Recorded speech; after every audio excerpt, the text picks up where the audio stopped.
Welcome to Bennington. My name is Greg. Today I'm going to show you how we build our boats. This is the first step of building one of our amazing pontoons. We're here where they pre-roll the chambers into a cylinder. So what you're going to notice sitting around me is what's called flat stock. Flat stock, we have it in many different thicknesses. We have 80 thousandths, 100 thousandths, 0.125, which is an 1/8 inch thick. We're going to determine what thickness we're going to use metal-wise on this, depending on what performance package is on that boat. So if it's a 2-tube, a triple tube, or a high-performance elliptical performance package, we're obviously going to use the thicker gauge metal on those with the larger motors. So what they'll do here is they're going to pre-roll that chamber into a cylinder, and then it'll go off to our robotic area where they'll actually do the top stitch seam weld on it. We're here in the weld area where they do the top seam stitch welding. You're going to notice that this process is one of our areas where we actually do a robotic weld. So what they've done is they've taken the flat stock that's been pre-formed, they're bringing those edges together, clamping it into place, and you're seeing here that the robotic welder's actually welding that seam nice and tight for us. It's getting very good penetration. Now we've got the top stitch welded completed on this chamber, you're going to notice there's a barcode. That barcode tells us what chambers go together to make up a specific tube for the specific boat. We're here in the round seam weld area. What you're going to notice, he's taken each chamber and he's welding in what's called a baffle. That baffle is a spun piece of metal that's going to give that tube strength. So when you're out on the water and you're hitting those waves, it gives you that structural integrity that you're looking for in one of our pontoon tubes. So what you're seeing him do now is welding on the nose cone. The nose cone helps with performance by carving out that line. When pulling a skier or tuber, it's going to break through the waves and give you a much better ride on the boat. Many of our employees are second generation, and we're starting to see a lot of third generation family members join the team here at Bennington. They know what it means to be of Bennington quality. We have a solid extruded keel specifically created for this usage. The solid keel protects the boat like a bumper on a car. So if you're out on the water and want to beach it to the sandbar or to the shore, it's going to protect the tube from getting damaged. Also, if you set the boat in storage or on the blacktop or the concrete, it's going to give you that protection as well. This is going to help the boat steer or track through the water. It's also going to help the boat maneuver at high speeds or low speeds. We run full-length keels from the nose cone to the very back of the tube. Actually, we cut it off just past the end of the end cap. This adds strength. We do this to each and every one of our pontoons. You'll notice on top of each one of our tubes, this piece here is called a coupling. And there's actually a coupling in every chamber of the tube. That way we can pressure test each chamber separately to make sure there's no leaks in our tubes. We actually pressure test each chamber 2 to 3 times before it will be put onto the boat. We want to make sure there's no leaks in these tubes before we assemble the boat. Now we're in the part of the process where we need to be able to attach the deck to the tube. Now how we do that is we use what's called a saddle bracket. Some people call it an M bracket. What you're going to notice in our saddle brackets is how we put a nice foot on the bottom side. And what that does is that's going to distribute any impact as you're out in the boat in the water with a bunch of people and you're hitting those waves. It's going to distribute that impact across those feet. That'll keep it from pushing into the actual tube itself. You notice behind me what's called a jig, and on that jig you're going to notice there's numbers. That's to ensure we get the saddle bracket welded in a precise spot each and every time to spec. That way, even if 5 years down the road we need to replace a tube for some reason, we know those saddle brackets are going to be welded in the correct spot. I'm standing in front of our 10 kilowatt laser cutter. It actually has potential to cut up to 2,000 inches per minute. By having this tool in-house, it helps with a couple of things. We can keep the quality and also the lead times. That way we make sure we get the product to you on time. This is our precision bending machine. It makes sure every piece is made to spec. This is one of our center tubes. You're going to recognize this piece from when it was being cut out on our laser cutter earlier. You're also going to notice this actually makes up the transom where the motor's going to mount. You can see how thick and heavy duty this is. An important part of that is the welding. So we want to make sure you have nice clean welds with good penetration as you see here. That way when the boat's out on the water, it's hitting the waves, everything's staying intact like it should. Down below here, you're going to see the foils on each side of the center tube. What that does, it really just holds the boat in that line when you're carving out a corner. Say you want to go skiing, tubing, or just go out there and enjoy some high performance speed on the boat. It's going to help you do that. We're here in the framing department. This is where all the tubes come together to form the boat it was designed to be. You also notice the structure here in the back, how it's reinforced. We carry that also to the front side of the boat as well. It just gives added strength to the structure of the boat. The boat is really starting to take shape. You're starting to notice the center storage and the fuel tank storage areas.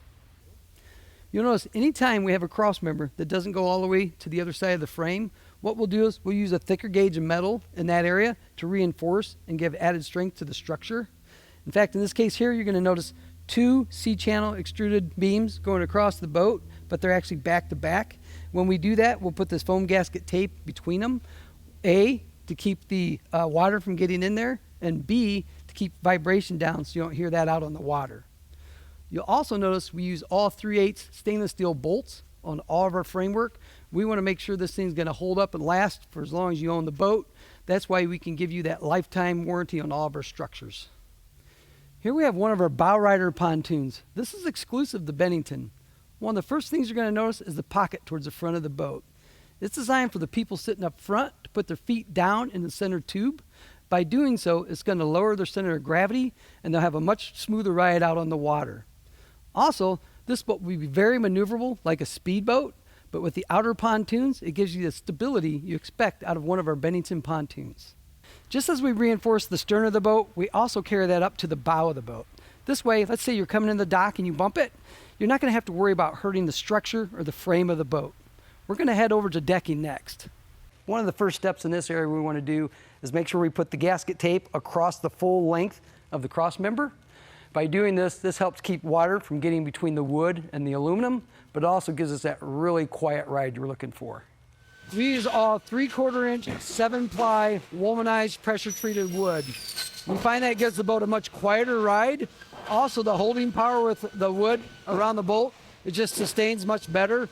We use a Thru-Bolted Construction. What you see here is one of our stainless steel elevated fanged bolts. Also with a stainless steel locking nut on the bottom. We use this because when the boat's out on the water and it's hitting the waves, it's going to want to try to flex. Being through-bolted like that is going to keep everything nice and tight together. This has been proven for over 25 years, so we know that it works. You'll hear a lot of our competition say, well, hey, we use more fasteners than Bennington does to hold our decks together. Well, you're going to notice most of our competition use what's called a self-tapping screw. You're going to notice right away it's got a much smaller head on it, and it's not bolted, so they have to use more fasteners to try to accomplish what we're doing with our bolts. We also sand all of our decks down before we lay the vinyl flooring. What you're seeing them do here is they're actually sanding all the seams where they come together to make sure there's no high spots. Also, we use a leveling caulk, where if a bolt might have gotten pulled down pretty far, it'll smooth that out and make that flat. We do this process on every deck before we lay the glue down and before we lay our vinyl flooring down. We want that flooring to be nice and smooth and flat. We're in our rail department where we make our anodized rails. You'll see them stand up on end here. That just saves space in the plant so we can get more rails in this area. You're going to notice we offer them in the silver or also the blackout edition.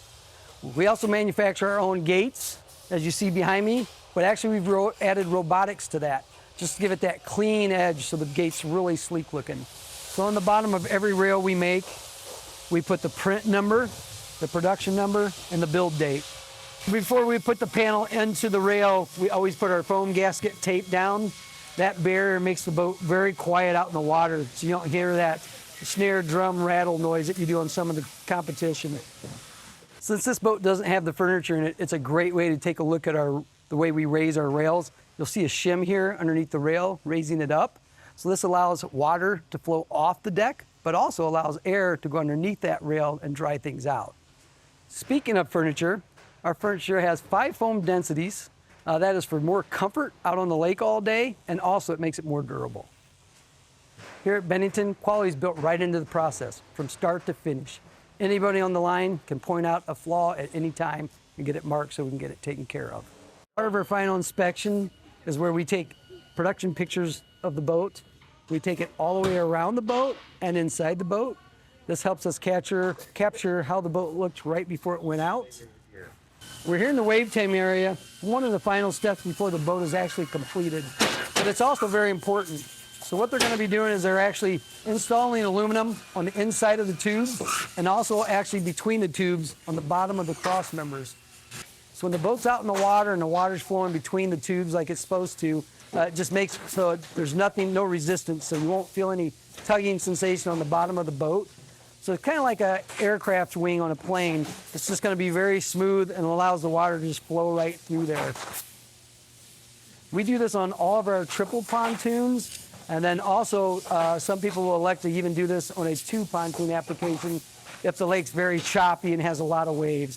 So it's just a good way to finish off the boat, make sure it performs the way it was designed by the engineers. Thank you for spending time with me today. Here at Bennington, we're as proud of the process as we are the product itself.